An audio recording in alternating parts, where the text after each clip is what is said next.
Сәлем достар, Рамазан айына дайындығым басталып кетті. Бұйырса, манты, тұшпара, котлет және тефтелиге заготовкалерімді жасаймын. Алдымен фаршымды ертуге қойдым.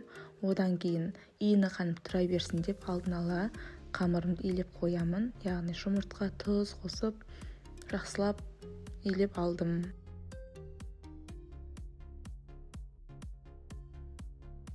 Одан кейін фаршымызды дайындауға кірісемін. Оған алдымен маған жуа керек болады. Жуаларымды қабығын ашып, тазалап жуып аламын және блендерден өткізетін боламыз. Алдымен фаршымызды бөлдім. Тұшпараға, котлетке және тефтелиге және мантыға арнап бөліп қойдым. Алдымен тефтели жасаймын. Оған жуылған күрішімізді жұмыртқа, бұрыш, тұз қосып, жақсылап араластырып аласыздар. Яғни біркелкі болғанша араластырасыздар. Болғаннан кейін дөңгелек қылып домалақтайсыздар. Мен манағы фаршымның қалыптары маған пайдаға асып жатыр. Соларға салып қатырып аламын. Осылай дайындап тоңазытқышқа салатын боламын. Және екінші заготовкам котлет болады. Яғни нанды сүтке алдын ала езіп фаршқа саламыз және тұз, бұрышын қосып және жұмыртқа қосып жақсылап араластыратын боламыз.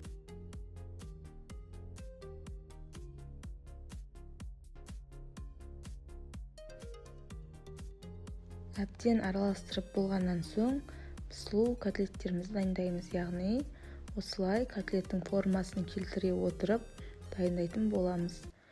Міне көріп тұрғандарыңыздай әдемі котлеттер дайын болады.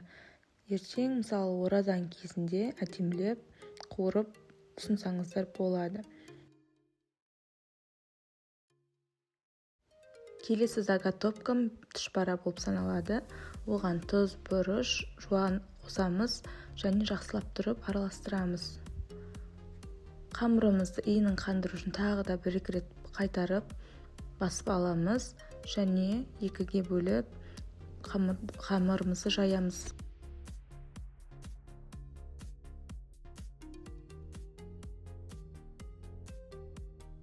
Қамырымызды жұқалап жаямыз. Жайып болған соң осылай формасын келтіріп аламыз. Мен дөңгелек қылып алған ұнайды, ровно болып тұрады және әдемі көрінеді жасаған кезде. Дайын болған тестімізға фаршымызды саламыз да тұшпараның формасына қарай жасап шығамыз. Міне көріп тұрғандарыңыздай видеодағыдай жасадым. Әдемі сүйкімді тұшпараларым дайын болып қалды. Алланың қалауымен осындай менің заготовкалерім дәмді болып шығатынына сөзсіз. Бұйырса жолдасыма үйдегі ораза ұстаған жандарға ұсынатын боламын.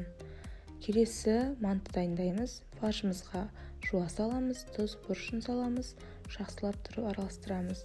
Және де оған манағы котлеттен қалған сүтті құйып жібердім. Іш май қостым. Барлығын біркелкі болғанша жақсылап араластырамыз. Және мантының қамырын жазамыз. Жұқалап жазып, 4 бұрышты формаға келтіріп аламыз. Тез болу үшін осындай әдіске жасадым. Себебі менде көп заготовка болғандықтан уақытым кетіп жатыр.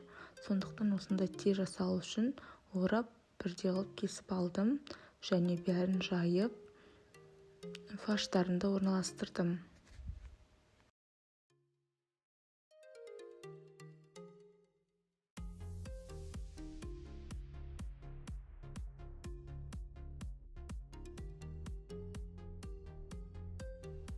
Мантымызды әдемілеп түйіп шығамыз.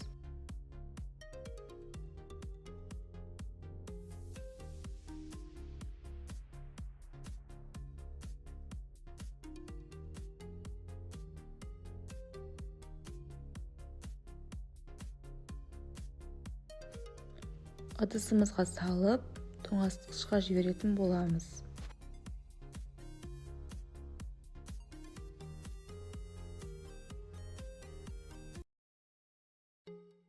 Басқа заготовкалерін жасап болам дегенше, бірінші жасаған тефтелиларымыз уже қатып үлгеріпті. Барлығын пакетке салып, тоңазытқышқа сыйымды болу үшін осылай жасап салып қоямыз. Бөліктерге бөліп, әрбір күні пісетіндей қылып дайындап қоямыз.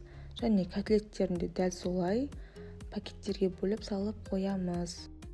Мінекей менің заготовкаларым дайын болды. Дәмі өте керемет болатын сөзсіз.